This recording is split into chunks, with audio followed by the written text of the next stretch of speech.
हमारे इस चैनल मैथिली गंगा को लाल बटन दबाकर सब्सक्राइब करें व घंटी के निशान का बटन दबाएं ताकि सभी नए वीडियो आप तक तुरंत पहुंचे बिल्कुल मुफ्त।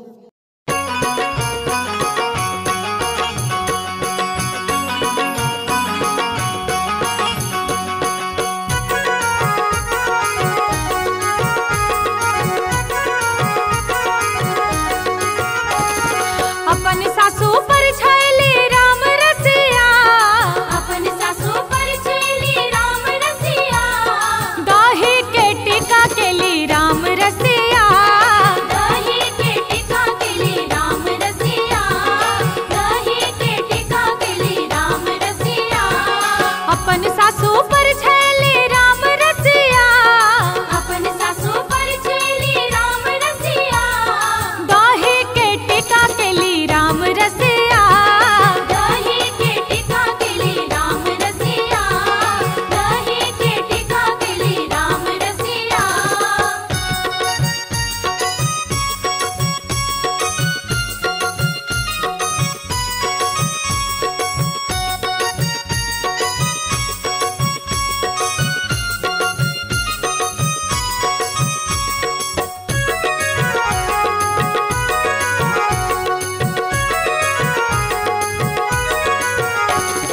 अपन चाची पर छैली राम रसिया, अपन चाची पर छैली राम रसिया, घीब क दीप जरे राम रसिया, घीब क दीप जरे राम रसिया, घीब क दीप जरे राम रसिया।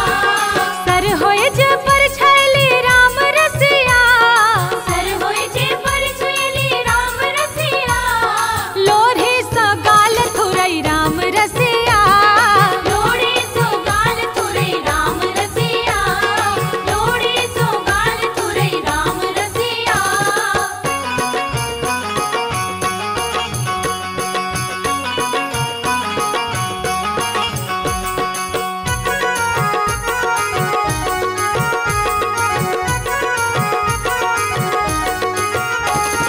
छोटकी साली पर छैली राम रसिया, छोटकी साली पर छैली राम रसिया, दोनों हाथे गाल खिंचई राम रसिया, दोनों हाथे गाल खिंचई राम रसिया, दोनों हाथे गाल खिंचई राम रसिया। मोटकी साली पर छैली राम रसिया, मोटकी साली पर छैली राम रसिया, देहे पर गिर गेलै राम रसिया, देहे पर गिर गेलै राम रसिया, देहे पर गिर गेलै राम रसिया। अपन सासू पर छैली राम रसिया, अपन सासू पर छैली राम रसिया, दही के टीका केली राम रसिया, दही के टीका केली राम रसिया, दही के टीका केली राम रसिया, दही के टीका केली राम रसिया, दही के टीका केली राम रसिया, दही के टीका केली राम रसिया।